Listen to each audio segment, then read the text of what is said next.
Hi guys, it's Angel. Welcome back to my YouTube channel. And I just finished watching Real Housewives of Beverly Hills Reunion Part 1. It was so triggering. Oh, so triggering. So we're going to talk about that today. I'm sure you guys didn't think that I watch reality shows, but I do. I do love reality TV. Not everything, but like I love the Real Housewives of Beverly Hills. I love Real Housewives of Atlanta. Sometimes New York. That's actually it. Oh, 90 Day Fiance, stuff like that. Yeah, that's it. But I do. So anyway, in watching this episode, it was so triggering. Mostly because I think it just brought back memories of me being a young black girl having to navigate all white spaces. So we're going to talk about that in this YouTube video.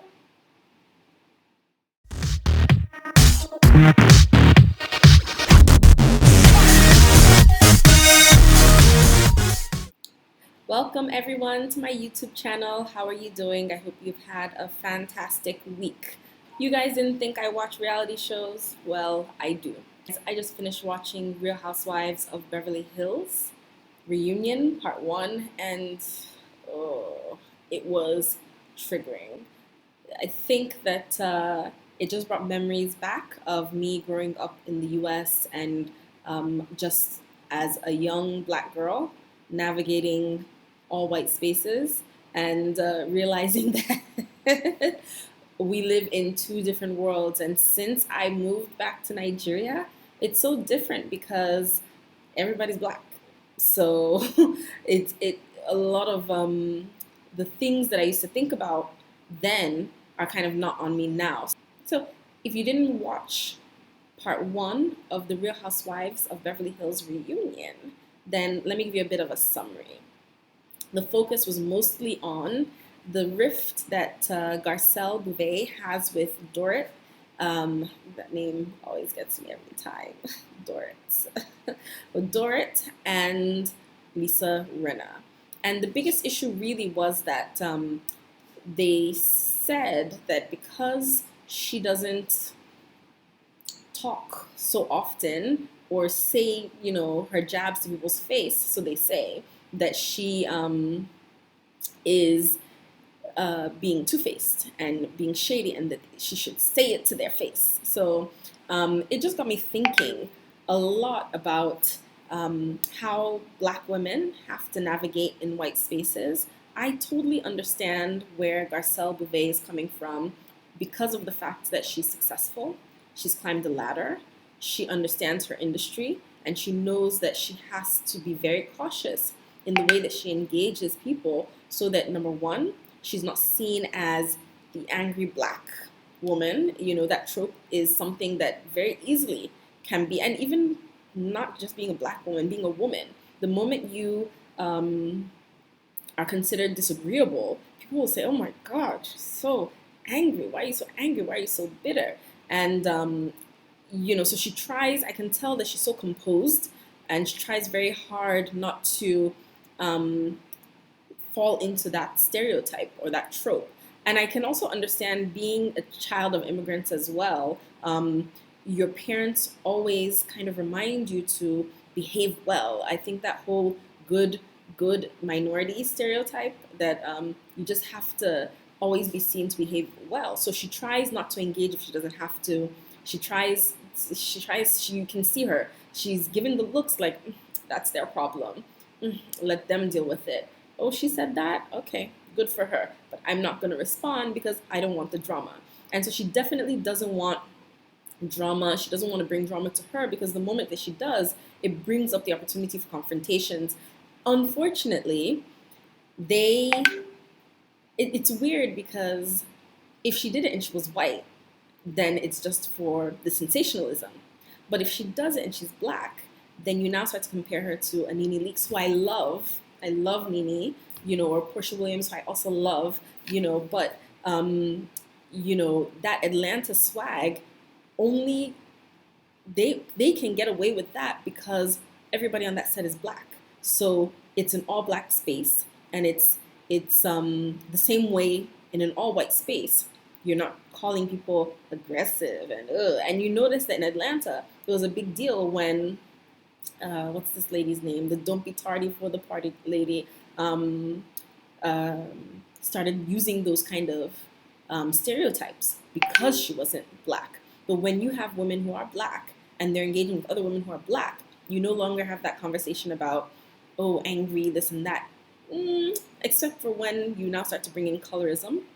And I think that Atlanta has a good spectrum of color, so you don't really see that. But you now see in Potomac where Giselle, called Wendy, aggressive, when she's also aggressive all the time. Giselle's always aggressive, but nobody calls her that. They just say she likes to start drama. So, but yeah, so going back to Real Housewives of Beverly Hills, it just reminded me that, sometimes you realize that, you know, you have to really be so mindful about how white people perceive you sometimes. You have to be so mindful about how you come across.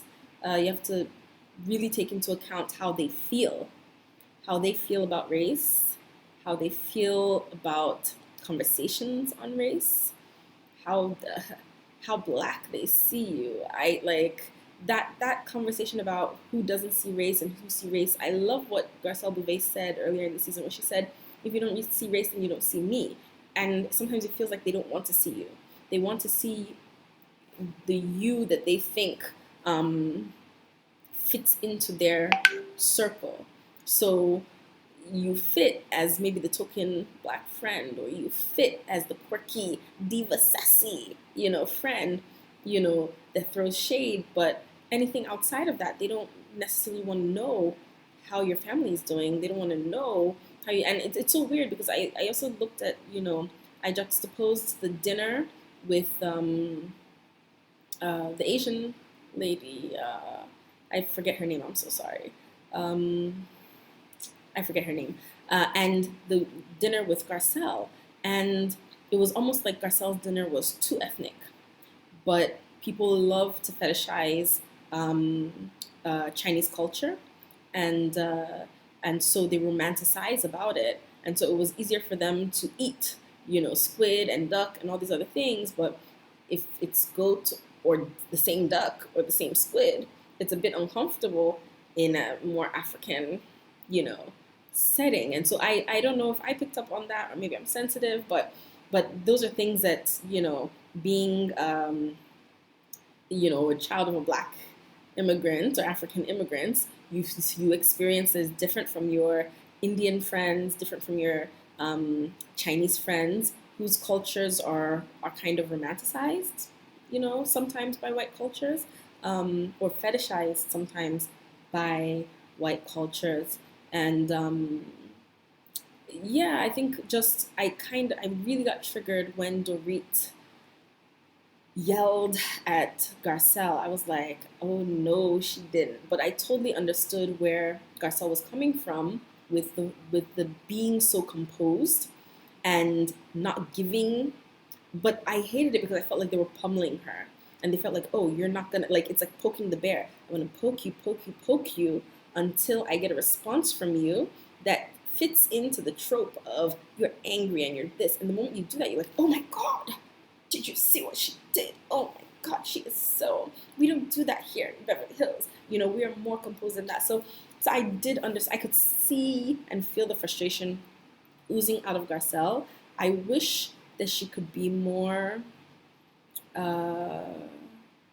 what's the word?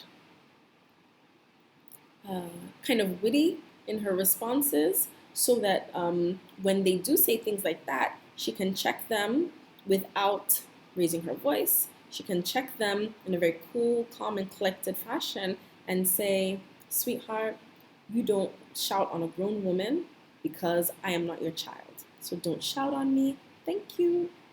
And so it's not considered, aggressive, but it's her putting somebody in their place, and they needed to be put in their place. Because sometimes I feel like I got the vibe from Dorit that, oh my God, how dare you how dare you come into our space speaking multiple languages? How dare you come into our space in a capacity that's more than being my help. Like just that discomfort of having someone who stands their own, is accomplished, can speak their mind, and it's just kind of like when you're not used to that. Like honestly, I felt like Dorit was really problematic. And my issue with Lisa Rinna wasn't, I don't think that she's problematic. I just think that she is an opportunist in the sense that she had an issue with Garcelle, and so it's in her interest to oppose anything that Garcelle does because she knows that she can hold it against Garcelle anytime Garcelle holds her accountable for something, and that's what she did. I agree with her because we're having a fight, So it seems like that, but yeah, that Dorit, ugh, from the name, the way she shouted, it felt like maybe that's how she shouts on her help in her house, and along with other comments, it just, and then the language comments about I speak 3 languages. Yeah, Garcelle does too, I just felt like it just was icky. And I can definitely understand why so many Black women felt that was problematic, and I just saw all over the internet that women felt uncomfortable about that, Black women. And if so many Black women feel uncomfortable about that, there may be something there. But it's so funny because some people, like sometimes your white friends don't really see that because they've not had to see that, When you're in all white spaces, you're the only non-white person there. So you have to know how to navigate in their space. You have to know how to code switch, and being somebody who, like for me, you code switch in white spaces, you code switch in international spaces, you code switch in all Black spaces, you code switch in African spaces. Like, it is exhausting, but it is part of our experience, I guess. And so they're never going to understand. And unless you have that good friend that's your real, homegirl that is going to come home with you, and she sees you at home, and she's open and she's respectful, and she is willing to kind of see that things are different from her understanding of the world and and outside of her existence, there's more to life than just her, it's hard. And I think that in Real Housewives of Beverly Hills, it's a situation where we all are here, carefree, rich. Issues on race are too deep for us, and we don't want it to, because I can't see you, I don't want to see color, because I don't want to have to address those things because it makes me sad, and I don't want to be sad. I just want to be happy, rich, and spend my money, so that I felt like that was the case. And so it's easy for them to feel uncomfortable. They don't want to put their foot in their mouth. I think for at least Kyle and others like that. But for some it can be almost your presence can offend them. I've had professors in the past that, was offended at how smart I was, and always used the opportunity to tell me that it's amazing that I'm Black in a PhD program, and she was a woman, and I was shocked, and oh God, I've seen a lot. So, but that's a story for another day. But at the end of the day, I think Garcelle handled it the best that she could. I wish that she could give them a little bit more spice in a very sultry, controlled, and shady way. I would have loved that. And so I wish she did some homework and came with receipts to be able to hold their feet to the fire in a way that made her, because it's so hard to see Black women as a victim.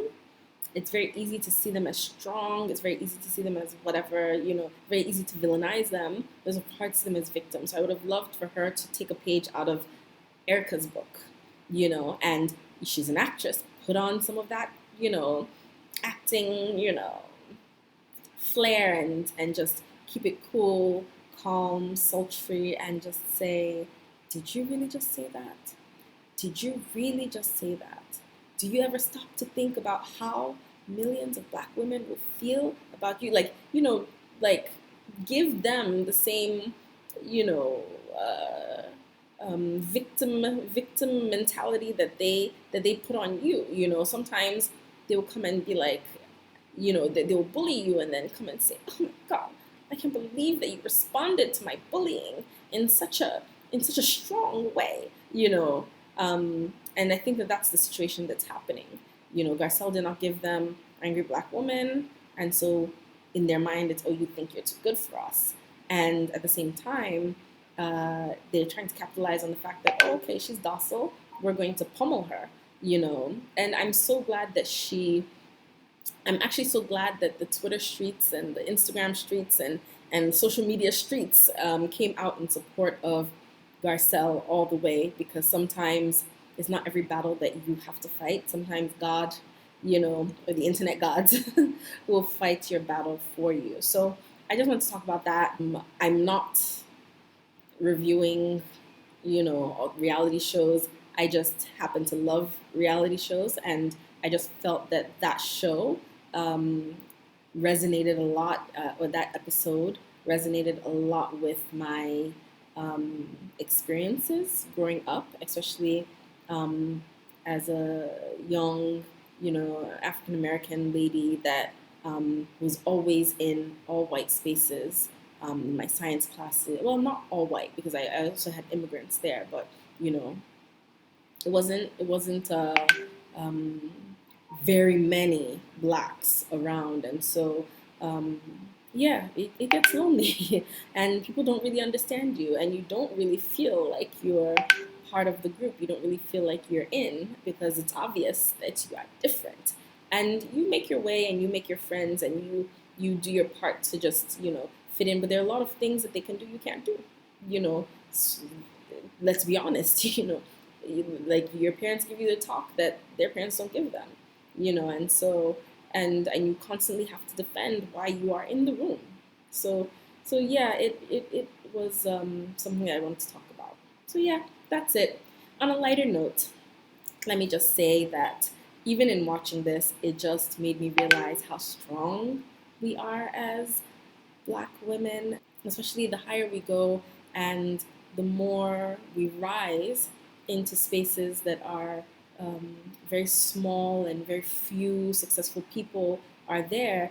It means the longer way it is for us to fall. And so I'm grateful to see, you know, representation like Garcelle Bouvet, representation like Oprah Winfrey, you know, representation like Kerry Washington and others who just have been stellar examples of our femininity and stellar examples of women who have climbed the corporate ladder or the social ladder, or you know, in whichever profession that they're in, and shown people that yes, I am in this room because I made my way in this room, and I am me, and I am unapologetically me, and I am beautiful, and I am smart, and you can't take any of that away from me. So yeah, I think that as much as the episode did trigger me, I think it also just made me reflective and grateful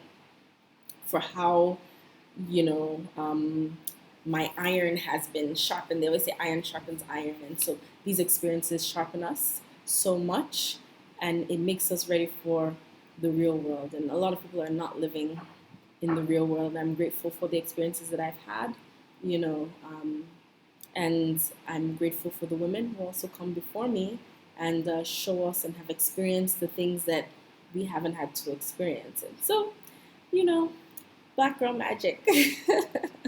It is good to see her on that show.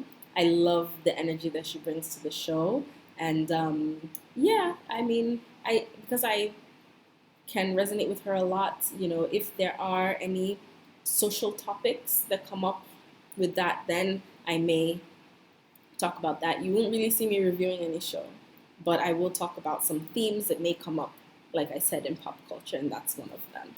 So, with that being said, if you've had similar experiences, make sure to comment down in the comment section. Don't forget to also like and subscribe, and look out for more videos from me as I'm starting on this journey of curating a YouTube channel. So thanks very much. I'll see you next time. Bye.